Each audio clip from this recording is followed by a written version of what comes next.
Ha. Okay. So the mic. Okay, let me get a.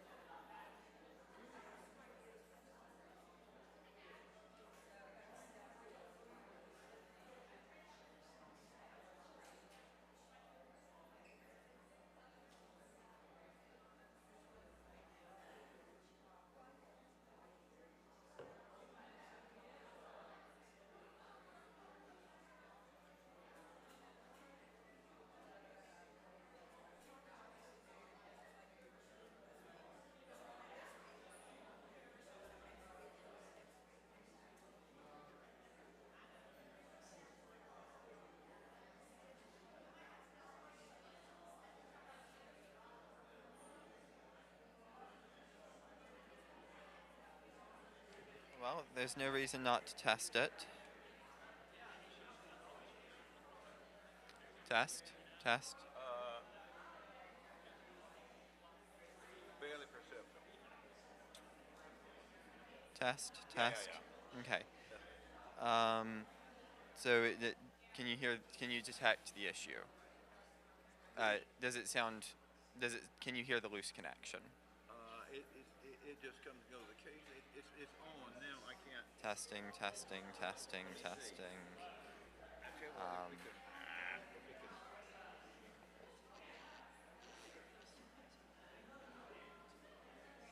Testing. I mean, it's this device. Let's see, and that's the transmitter there. Then. Yes. Testing. Testing. And you can jiggle the cable if you want. So we can switch it to a different. We can use a different output port. We can switch it from here to here, or we can switch the cable. And that's all I'm prepared to try today. Gotcha. Let's see, but this. Oh, okay. That seems to be pretty solid. Ah.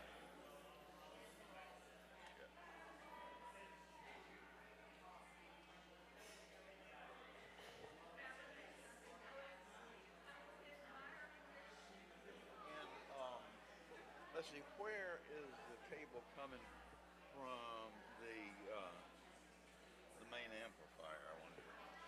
It never goes through the. It never comes from the main amplifier. This is the main amplifier. Okay. This is the main mixer. So it's coming from someplace. So the audio.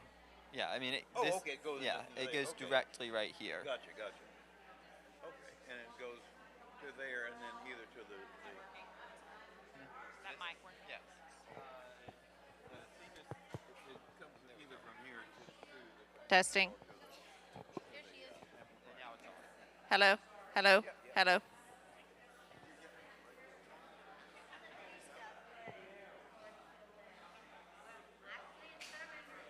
We need everyone to make sure you have your registration card and enter the sanctuary. Please get registered and head into the sanctuary. Lollygaggers.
All right, this is our last call. If everyone in the narthex can come in if you are participating in our meeting.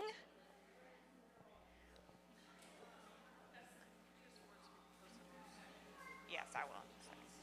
Forrest, do you mind closing the doors in the back for us? And we have had some issues with our speakers today, so if you're sitting in the back and you can't hear, the mic is not going to get louder than this, so I would just move forward. And then if you have questions during our meeting today, I will ask you to speak into the microphone because we have members online who are participating in today's meeting. So be prepared to talk on the mic if you have a question.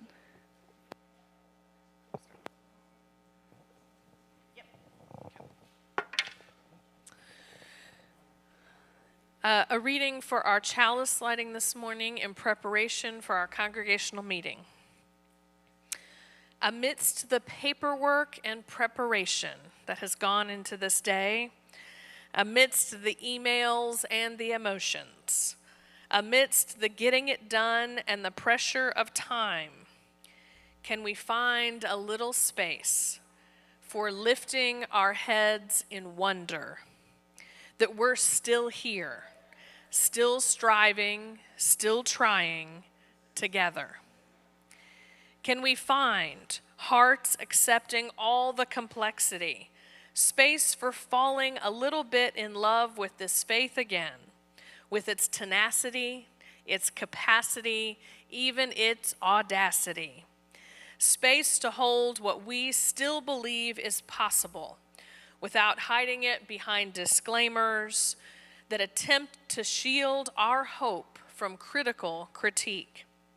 Can we enter this workspace with a felt sense of our deepest values and the ways we can liberate them to humanize the processes and forms of our decisions and actions, our structures and governance? We light our chalice in hope that we center love and relationship, creativity and community as we meet, in hope that we can invite into our own hearts and into this space between us so much obvious respect and spacious grace that no matter what happens here, we emerge connected.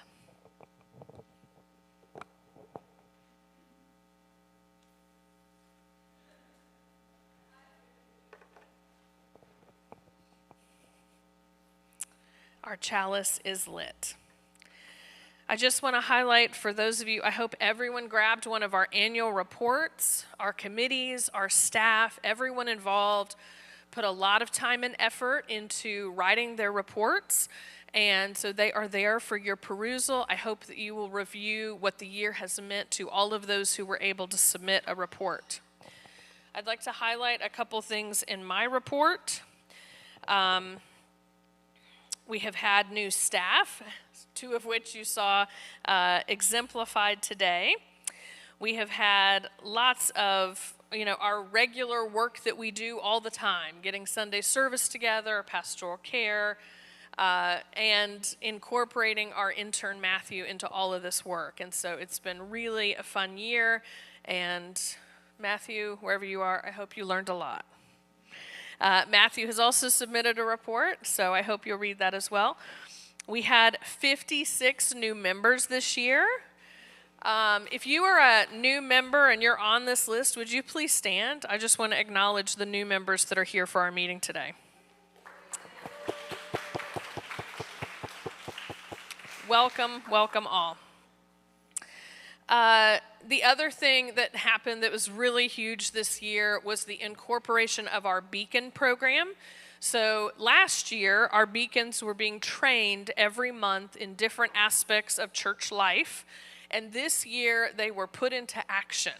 And they have done some incredible things behind the scenes to help the ministries flourish. Now, they are not a replacement for the board. They don't do board activities at all.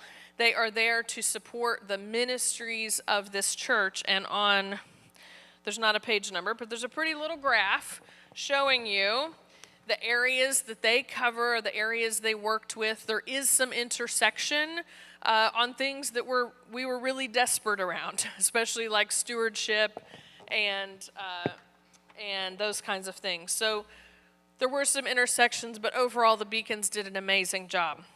One of the big things that they brought back was wanting to organize circle suppers. So how many of you are participating in the current circle supper? Wonderful, wonderful. Any thoughts on how that's going? Are you enjoying that?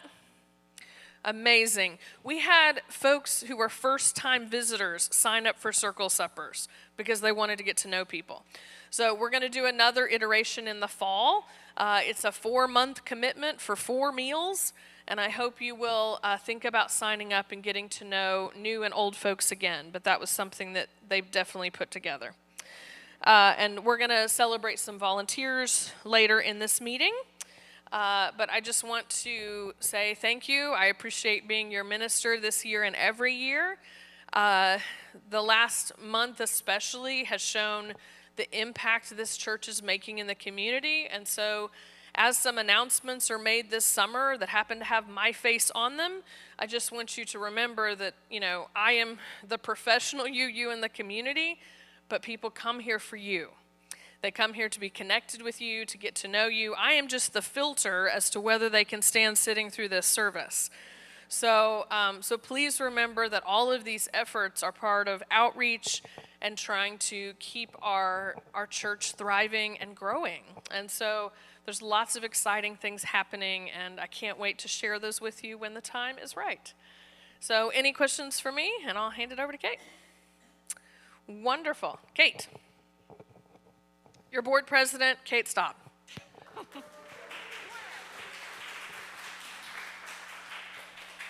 you want to try to see if we can get printed copies of the budget, or do we want to leave it? Okay. We thought we had printed copies of the budget available. We do not.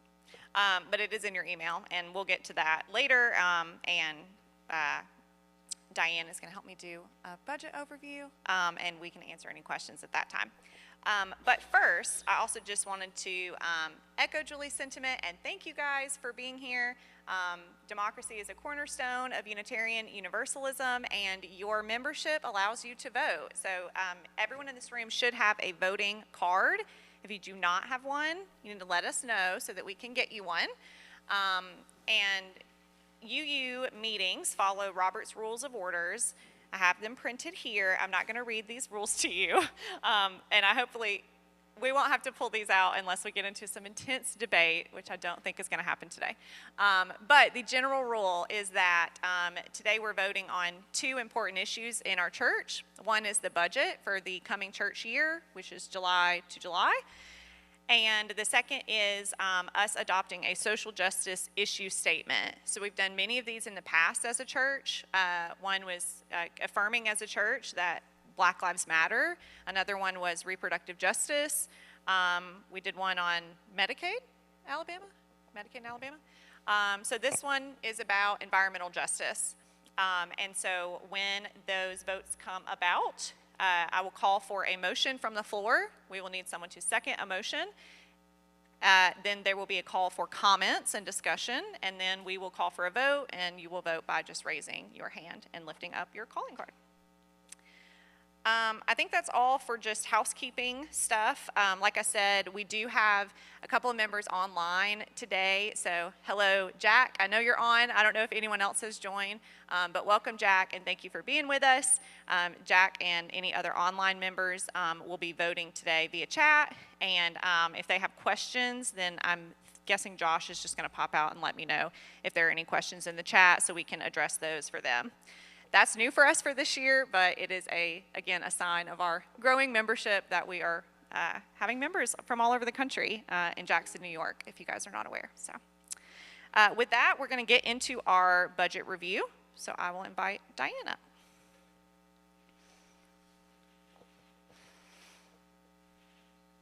I don't think I need to introduce Diane, but she's our wonderful treasurer.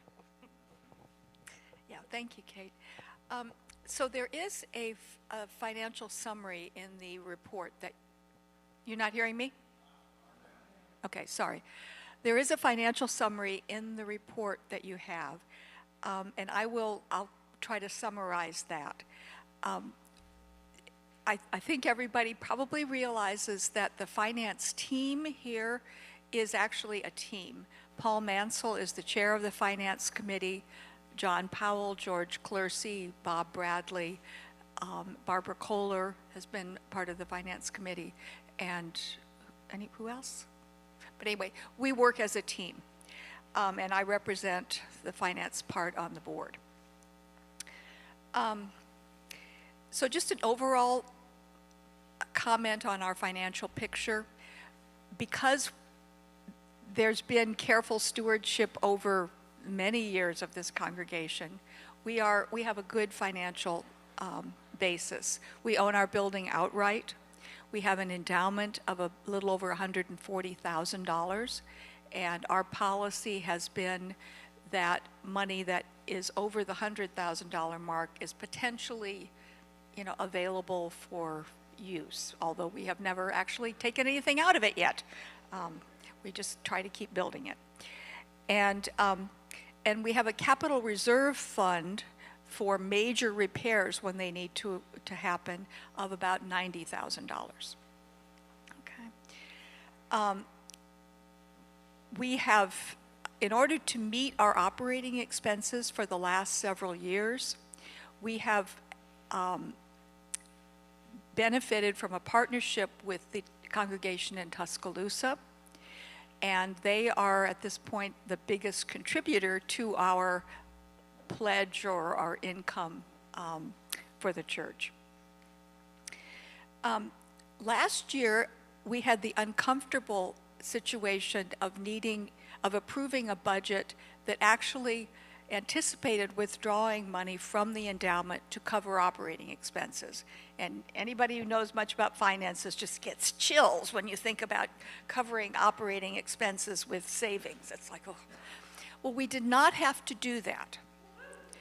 But the reason that we did not have to do that is that our staff, the 3 people for whom we pay health insurance costs, each made the decision to transition to health care available through their spouses.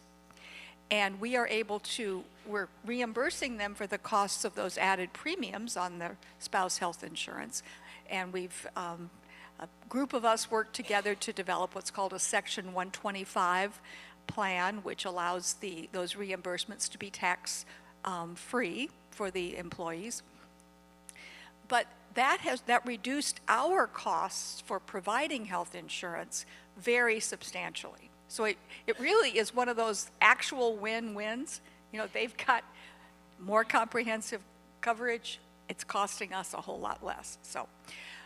So that the budget that was supplied to members of the congregation for review has the actual health costs that we will be paying this year in that budget. So we're not going to save again, basically, right? It was an unexpected benefit last year, so we did not have to withdraw money from the endowment, okay? But it's not something that is a continuing windfall. What you've seen is what is actually going to be the case. Okay, thank you for the reminder. I get all excited. So we are on board to stay within our budget for the 2023-24 fiscal year, and that's very good news. So for the budget that we are proposing for 2024-25, I mentioned that the Tuscaloosa congregation is a substantial contributor, okay? Because of changes in their membership and stewardship this year, they are going to be giving us less money, okay? We didn't find out about that anyway, but so the board needed to work with what we can anticipate from them.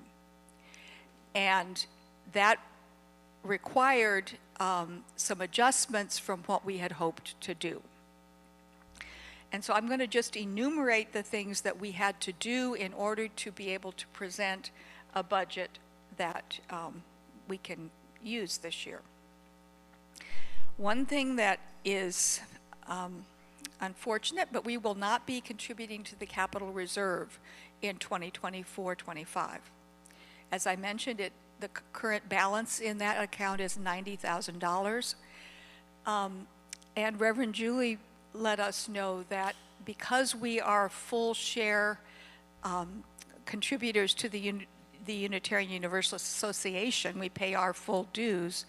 If we were to have a major, one of the big air conditioning units breaks, there are grants available through the UUA that we are eligible to apply for because of our full status in terms of paying the dues. So anyway, that's to help you feel a little better about that.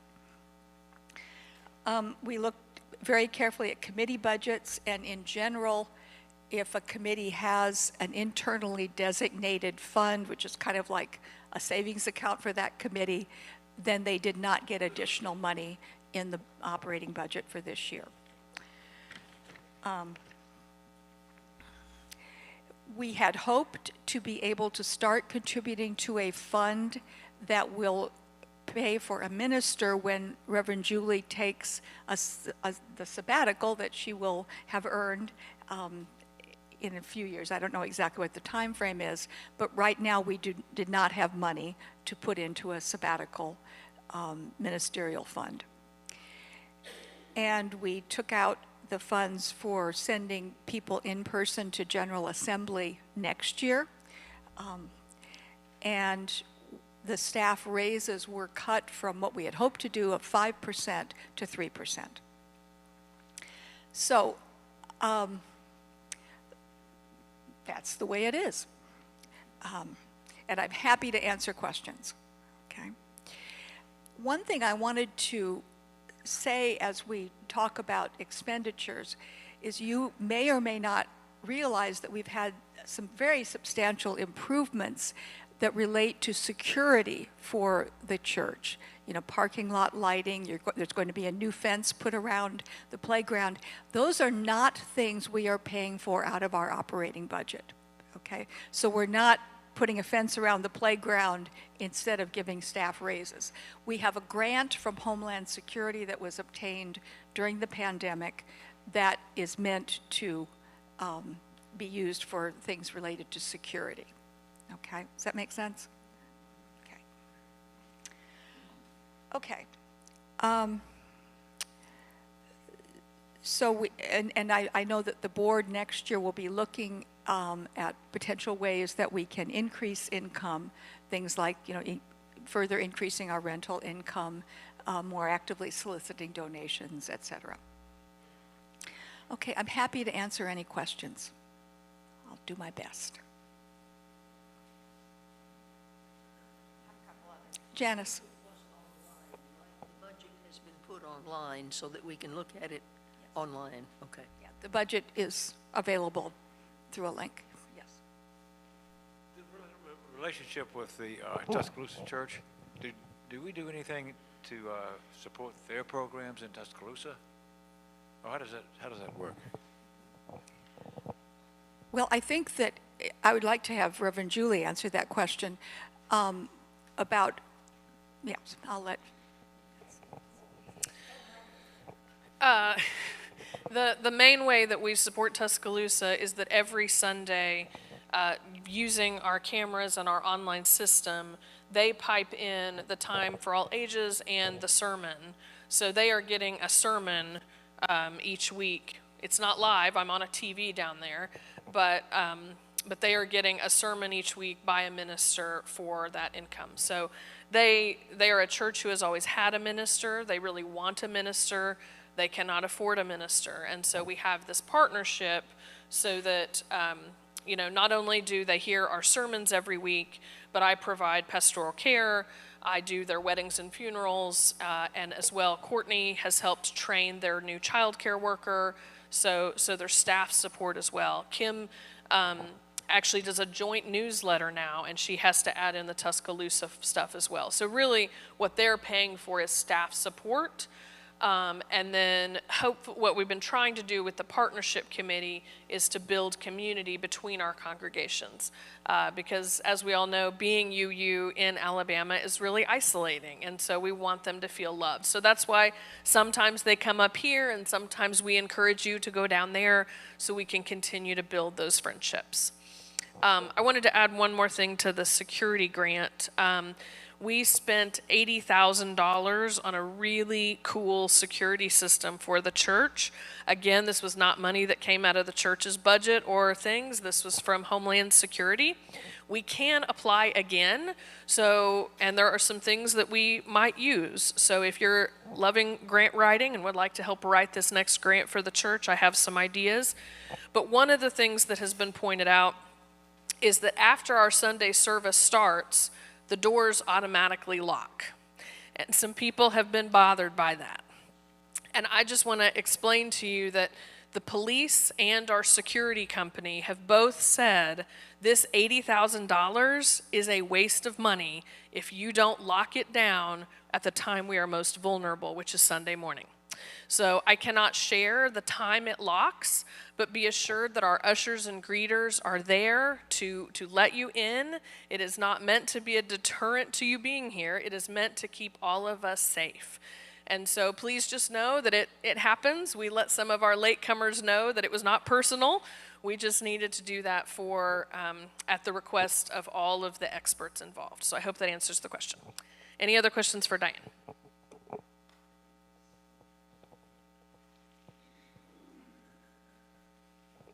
Thanks, Diane. Thank you for your service on the board, too. I understand you're stepping away from the treasurer position this year.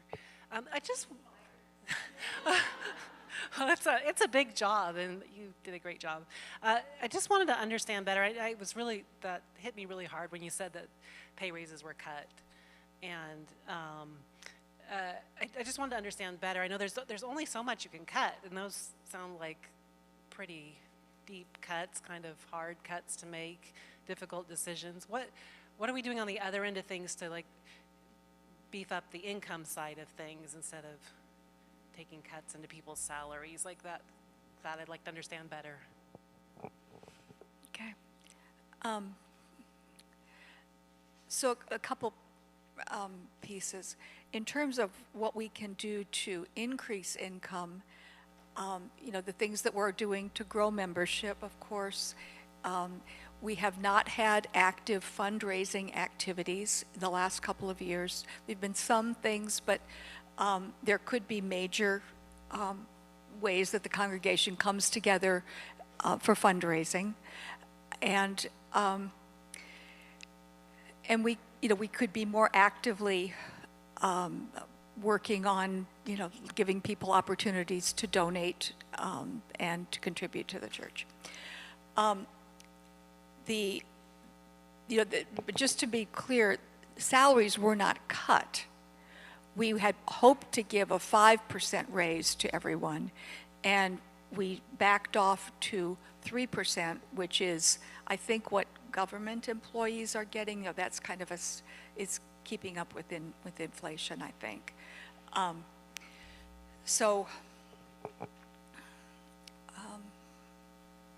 What else would you like to say? Yeah, in our dream budget, we did a 5% COLA. We ended up bumping it down to the 3% COLA this year. And that was really coming from a budget that's already nickel and dimed every year. So when we look at things like maybe committee funding, for example, I would love if every committee in the church had $1,000 a year for various projects and things. So our dream budget had something close to that. For example, had a lot of money for committees. So then when we look at the actual pledging that came in and our actual income, taking that 2% off of the COLA equated to thousands of dollars that otherwise, if we had left in, the consequence would have been, defunding all of the committees. So that's what the board has to do when we, have these really difficult discussions to figure out, hey, can we stay competitive? Can we keep giving COLA, but at what cost? We need to make sure that the budget doesn't get completely cut in other places to make up for it. I will get to you in a second, but I did just want to add that our conversations with Tuscaloosa are ongoing. The board will keep those conversations going, as well as the partnership committee, because as Diane suggested, they significantly decreased their contributions to us this year, and as Reverend Julie suggested, most of what their contribution to us is paying for is staff salaries and services and programming. So, you know, we'll do, I think, a much better job this year talking with Tuscaloosa and making sure that we have a better understanding of what they can contribute in coming years and helping them understand the direct correlation between what they give us and our staff services, and maybe, you know, continuing our partnership with them, but scaling it back in certain places to make sure that if we're not able to keep giving our staff really competitive COLAs and raises, where can we cut back on what we're asking of them so that we don't have, you know, just burnout across our salaried employees. So I hope that's helpful.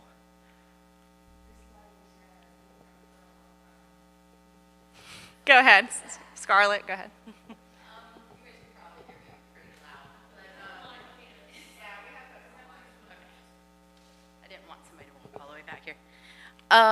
Yes, you said there was a partnership committee with the Tuscaloosa group. I couldn't find anywhere in here that explained who and like what that makeup was. Can somebody explain the partnership committee and give me a little more depth on who is on that and what all that makeup is?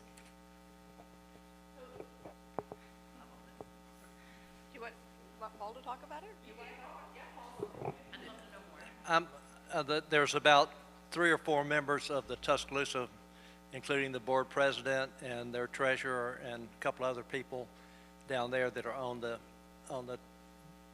committee, and then there's about 3 or 4 people from UUCB here that are on the committee, and we meet once a month on Zoom, so to discuss the partnership, and it's a good working relationship. I'm on it. Kate, you're on it, I think, and there's several others here. I volunteered. Okay. Not to. And I'll make one other quick comment since I've got the microphone, that I'm on the finance committee and have been for the last 12 years, and we've always given at least 3% to staff on raises, including years that the inflation was almost 0 or like 1%. So we've always either met or exceeded what the inflation rate was as far as our raises go. Thank you, Paul. Yeah, Scarlett, you can email me if you want to get on there. Anyone can be on that committee, and it'll be especially important, I think, over the coming year, as we're more than, what, two years deep into the partnership. Yeah. Holly. Hi, I have a question about the budget. How did the pledging go? Did we get more or less than last year, and what percentage of members completed a pledge? I don't have the stats. I don't know if you have stats, but it was more successful this year than last year. The 326, I think, was the total pledging income for this year, which was higher than last year, but I don't have the numbers. 311, okay. 5 years, Reverend Julie says, the best outcome in 5 years. I remember seeing, is there anyone from the stewardship committee in here? Yeah. They were like, I'm tired. John? I don't know if you have any other comments. Seeing the list, and it looked like we had great outreach this year as far as people who were able to be contacted and were excited to pledge. There weren't that many people who turned us down this year. Anything else, John? Okay. He's like, no.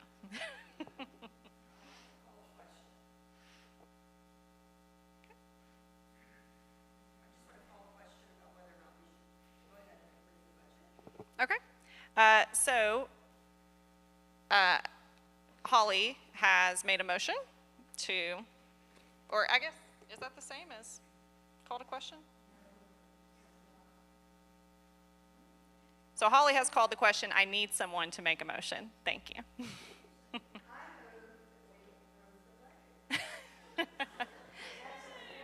Thank you. Okay, Marianne has made a motion. Phil has seconded. We will leave a space for any final questions or debates. Okay. If there is no further discussion, then I will ask that you raise your voting card if you wish to approve the 2024-2025 church budget as drafted.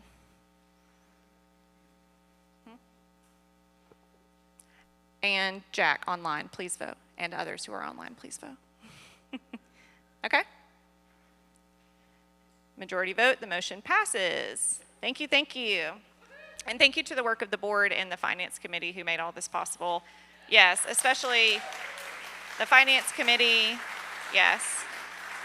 Bob, the Kohlers, Diane, Jay Campbell, Paul Mansell, all those folks.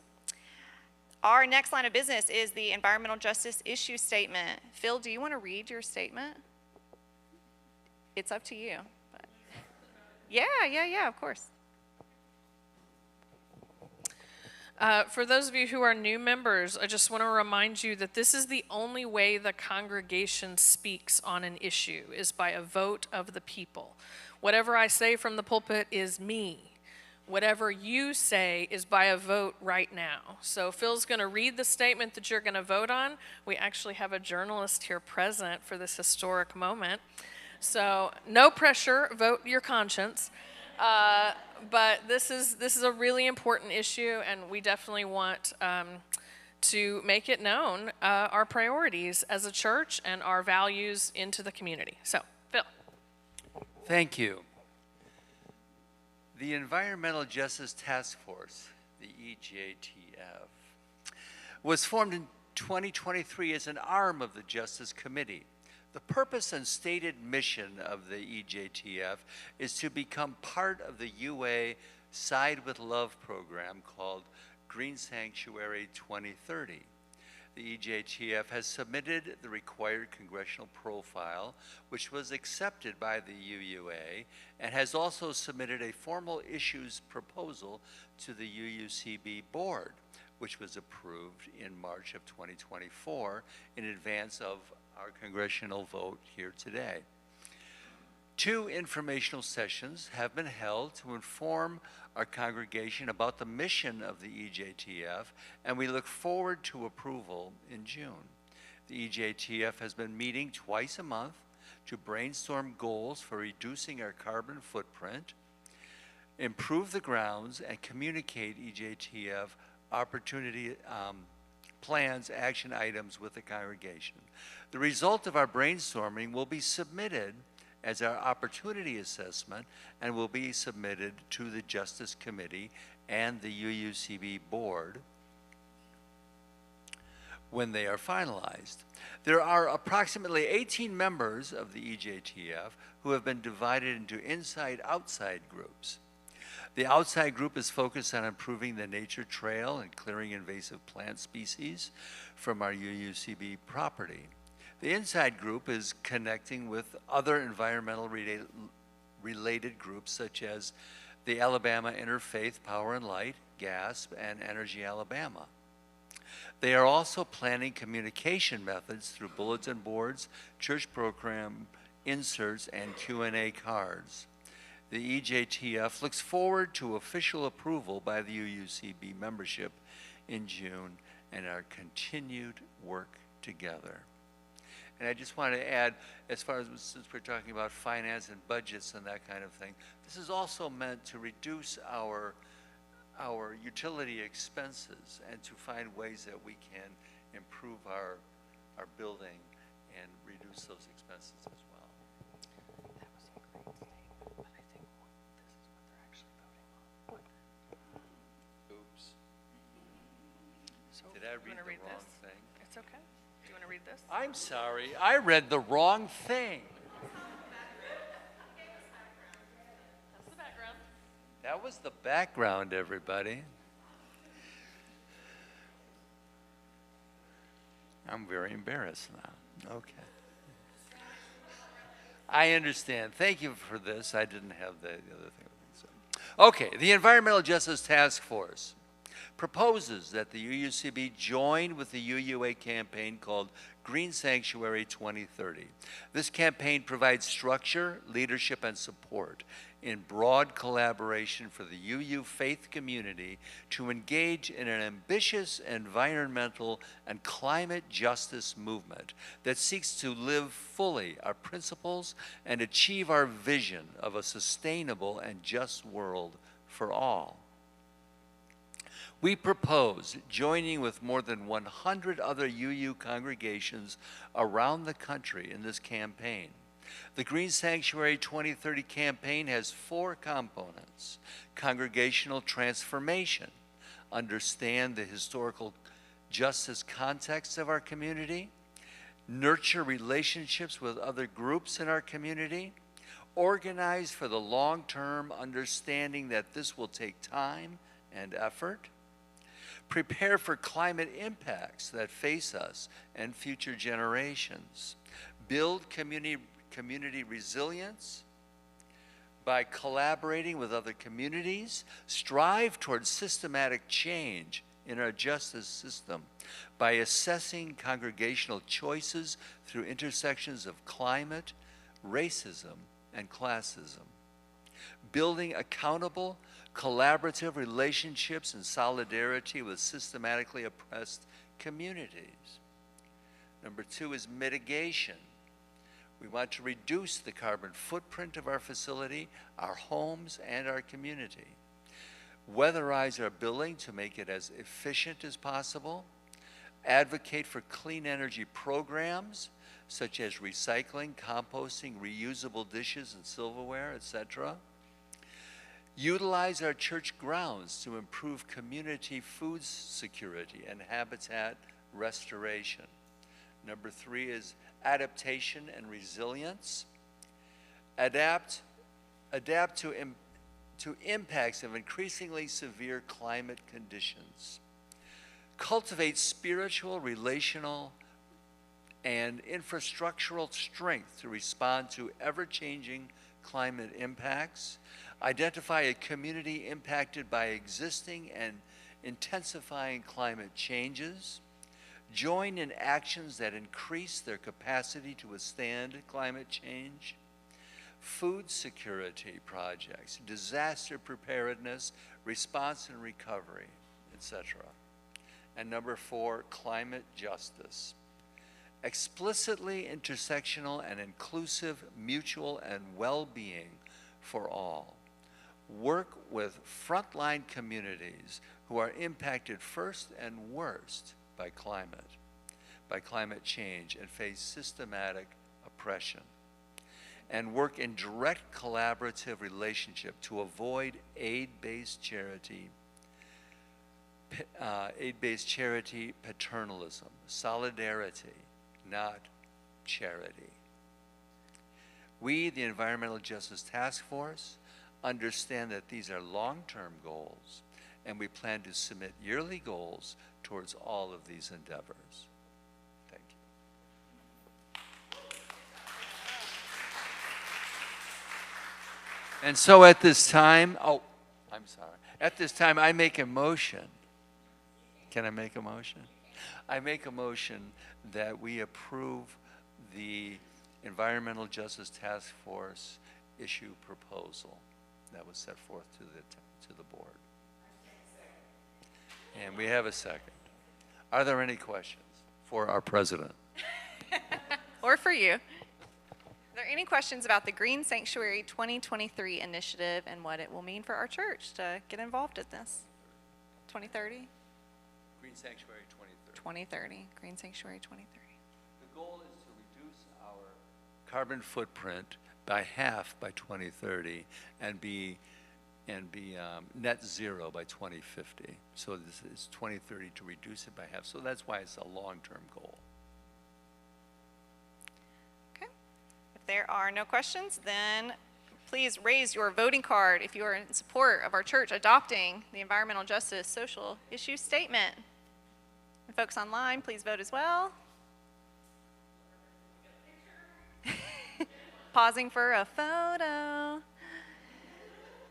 The motion passes. UCB is on the train to justice.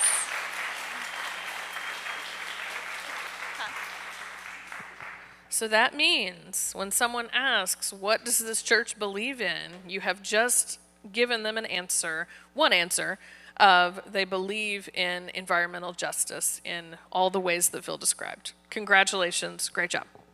All right, we're going to move into our slate of officers. Do I have someone from the nominating committee who would like to present the slate?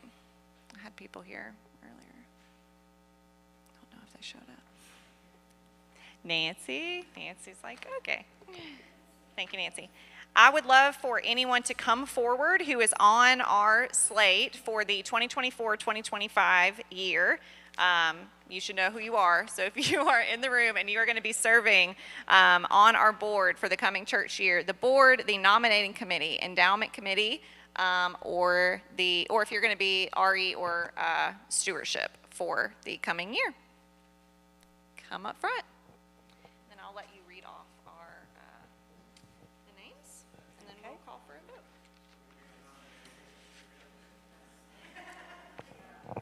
Yes, nominating, stewardship, endowment, board.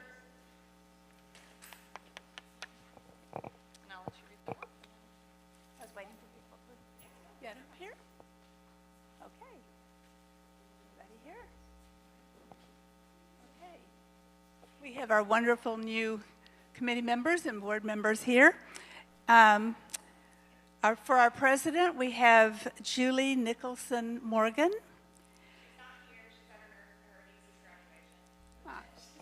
Okay, good excuse.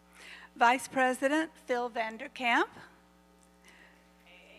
Yeah. Treasurer Thomas Jacobs. Secretary Stephen Mangina. At large, we have 4, Xander Lee, Brenda Lively, Marianne Plant, and Jeffrey Tucker. For the nominating committee next year, we have myself, Nancy Grove, Xander Lee, Thomas Lauer, and Paul Mansell. Paul, you should be up here. The endowment committee consists of Linda Corliss, Wanzetta Flowers, and Bill Long. Our RE board representative is Amber Jackson. Stewardship committee, Holly Hilton, Thomas Jacobs, Angel Johnson, Julie Reardon, and Scarlett Sanders.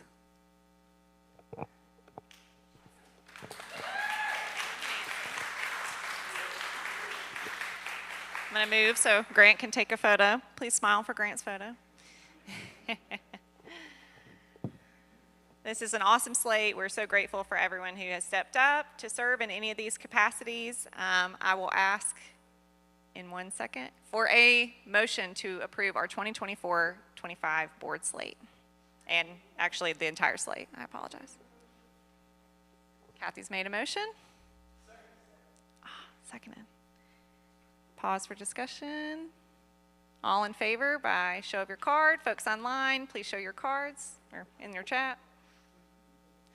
The slate is approved. Thank you all so much. Congratulations.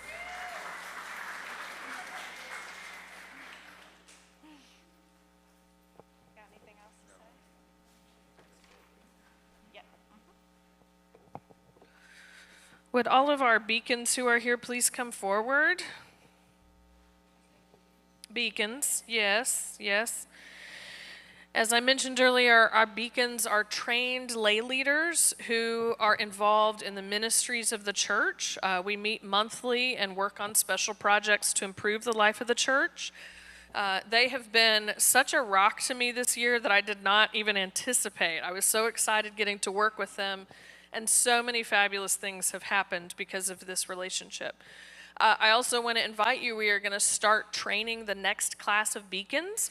So if you are interested in serving with these folks in this way, there's an application process that is in our order of service. You need to be a member for at least a year, and then you will start training in the fall. So I encourage you to apply if you're interested. I'm trying to figure out who's here and who nominated. Farah? Where's Farah? Okay. Is she coming back?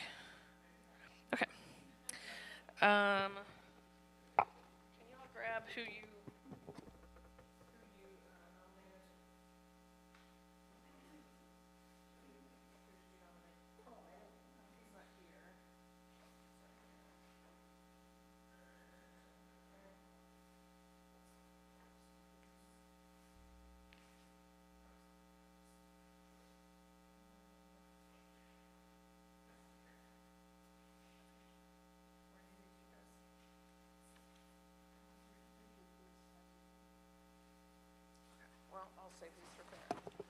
Okay, so we have some volunteer appreciation that the Beacons would like to, I'm going to have them invite their folks forward, and Farah, come on out.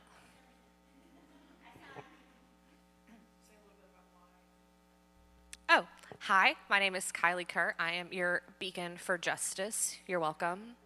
Just picture me like the Statue of Liberty with a flame. I am very pleased that I have been a member of the Environmental Justice Task Force, and I am incredibly happy to see my two folks actually sitting together. So Jennifer and Phil, you guys come on up, please, get your certificates. They have been complete rock stars. Phil has been the chair and the head of our Environmental Justice Task Force, and Jennifer joined the church and came to a meeting on her very first day. So they have taken this huge initiative for us to be able to do this, and I am so pleased to know both of you and to give you this certificate of recognition. Thank you so much.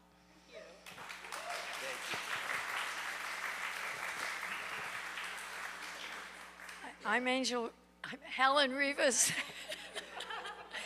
And Angel Johnson has made a tremendous impact on this church. He's been involved in the the Environmental Task Force, working with GBM, and lots of other stuff. It's just awesome to have you as a part of this.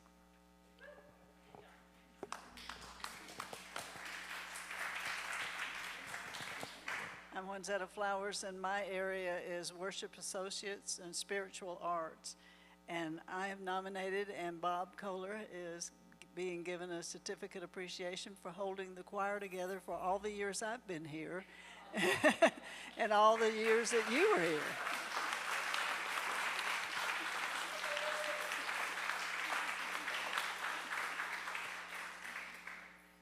And appreciate this morning what y'all did.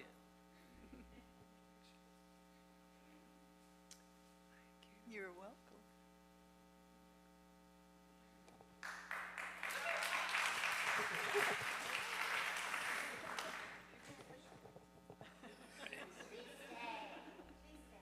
Bob Bradley is not here today, but he organized the Mugs group. He and Bob Kohler were, which is very successful. That's older men.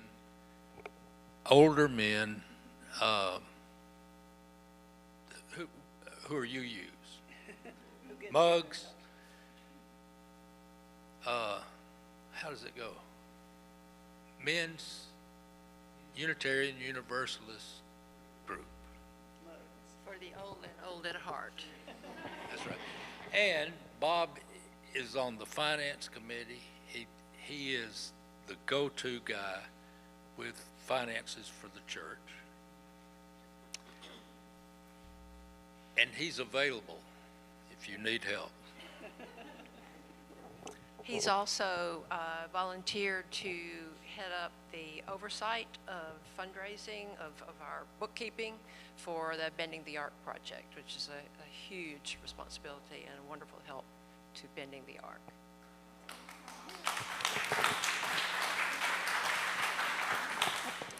My name is Farah Tatum, and I've really enjoyed being a beacon.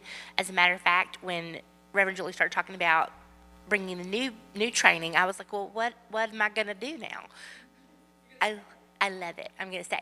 And I want to say, Angel, you were nominated by more than one beacon. You have been awesome. I just want to put my 2 cents in there. They have been amazing about the trail and getting it cleared up and calling people to come and work, and we just appreciate you so much. Yes, yes. I have 2. The first is Scarlett Sanders.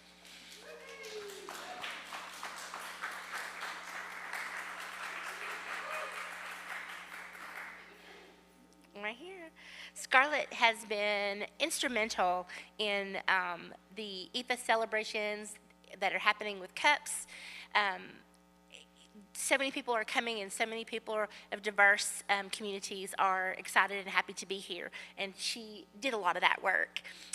She also is going to join the stewardship committee coming up. Hooray! So thank you, Scarlett.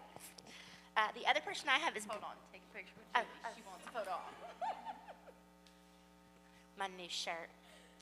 The next person is Brady Thrower. Come on up here, darling. Darling. There you go. I'm so proud of you. So, Brady hasn't been here very long, but he jumped right in. Jumped right in at the Easter that we did for the kids, the Easter egg hunt, has jumped right into the RE committee, is taken up the torch with pride this year, and I'm just so proud that he goes to church with us. Thank you, Brady.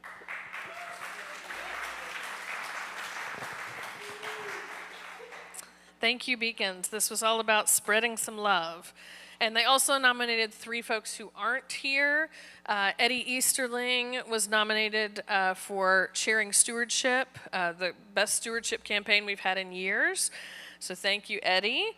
Heather Cover has been nominated for her work in the library. We can't reveal all of that yet, but it's an amazing improvement to our church, and I can't wait for her to share details with you.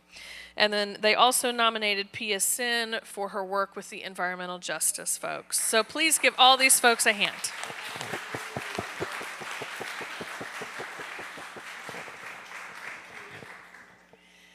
Y'all can sit down. Thank you. Thank you so much. I just want to say that, you know, one of the things about being a living church and having that energy is the volunteers who make it happen. It is not possible for the staff to do everything that needs to happen here.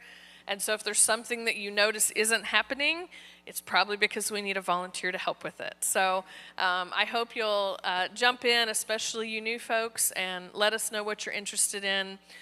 We love to give that life-giving work to our congregation. So thanks to all of you for your contributions to the church this year. Woo-woo.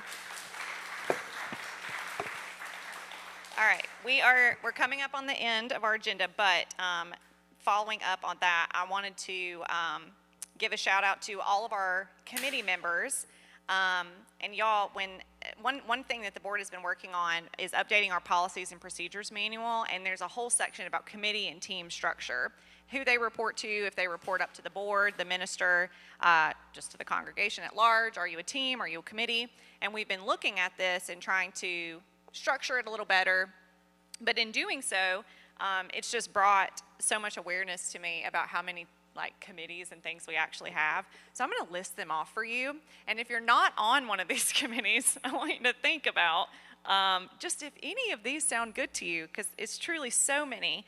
Y'all, we have, welcoming committee, worship. These are committees and teams, so I'm just gonna say what they are without saying committee or team 1,000 times.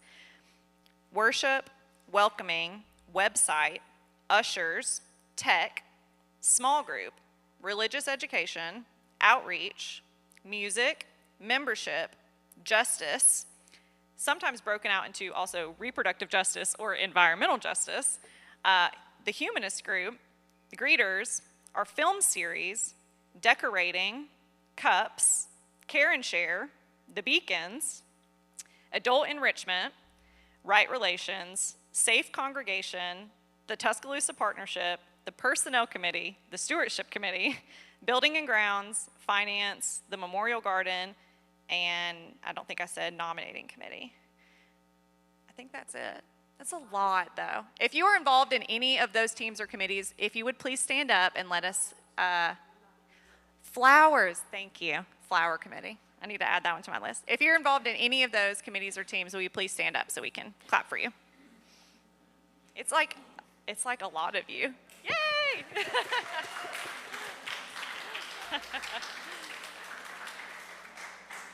All right. Thank you guys so much. Truly, everything that you do is so important to the church, and I just, yeah. When I'm not your board president anymore, I'm going to start doing more committee work, and I'm really excited about it. Julie, do we have a coffee announcement? Coffee thing? Farrah, do you want to talk about coffee before we wrap this meeting? Let me give some background. One of the things that is in the budget that's listed out that you'll see is that we couldn't give committees as much funding this year as we wanted to, but we did make a couple of additions. One was Justice got special funding for postage for the letter writing campaigns. This was the first year we did a separate line item for Pride registration fees, so we don't have to fundraise for that stuff anymore. We budgeted more money for stewardship so that our members don't have to pay out of pocket to fund our stewardship dinner. And we also gave some additional funds for, what was it? Care and Share, more money for Care and Share. But one of the committees we really, really wanted to boost up was kitchen. We have a designated, internally designated fund for the kitchen, but we have two big projects in the kitchen that need to happen that we could not fund with our budget. So I'm going to let Farrah tell you a little bit about coffee. Hello again. Our coffee pot is on its last legs. People who volunteer for coffee have to get here at least, the minimum is 30 minutes for the coffee thing to warm up. And still, it's cold. Phil tells us, where's Phil? Phil's the one that'll tell us that it's cold. Yeah. Yeah, but we need to buy a new coffee pot. And I checked with several leasing companies, and we do not spend enough money to lease a coffee pot. One of the salespeople at one of the companies that I called gave me a link to a really good coffee pot that they have at Costco right now. It's like $250, and I think we have that to spend it with. But we also need volunteers. So if anybody wants something that's easy and fun to do, coffee, you see everybody. It's the best. It's the best committee, the very best. What? And they're happy to see you. Yes, it's fabulous. So we have to get a new coffee pot, and we need people to share. Currently, we have, I think, 3 or 4 people that are active making coffee. All that coffee, all those mornings. So we really need some help. Thanks. Yeah, perfect. Okay, yes. So I'm glad to hear about the money because we can afford that. The other project in the kitchen, though, is the dishwasher. We really need an industrial-grade dishwasher. So to wash the coffee cups, and we're going to be having more dishes in our kitchen as our environmental justice initiatives move forward. And we're already trying not to use disposable dishware now, but that's just going to get even more so as time goes on. So that's something the board will be looking at, is whether our designated fund will cover that new dishwasher, or if we have to do a special crowdfunding offertory plate for that. But hopefully we'll get both of those accomplished really soon. I think that's all I have. Julie, do you have anything else? No? Thank you, Kathy. Thank y'all. I have not been a perfect board president, but this has been very educational for me. And I think Julie, Nicholson, Morgan, and Phil are going to do great jobs as your next board leaders, and I will still be around on website committee, right relations committee, Tuscaloosa Partnership Committee. So. Kate has done an amazing job as board president, and one of the things that I have noticed even before I got here was that our board presidents disappear after serving because it is such a taxing job. They get all the complaints, they get all the hard decisions, they have weekly meetings with me, they have a lot of additional work. And so I need your help in ensuring that this one doesn't disappear. Let's break this trend, okay? So Love on Kate, take her out to lunch, do whatever it takes to keep her around, and let's break that trend. But I just wanted to thank the folks who have served on the board this past year. Would you please stand, those who are rotating off? We just want to appreciate you for the work that you have done this past year. Thank you, Andy. Thank you, Diane. Thank you to all of you. What a beautiful watching of our democracy at work. May our country take our example and live into its future. Yes. This is an informal motion, but I will take a motion from the floor to adjourn this meeting. One set of motions. Does anyone second? Everyone seconds. Okay. Thank you guys so much. Let us know if you have questions. We appreciate your time.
If you see a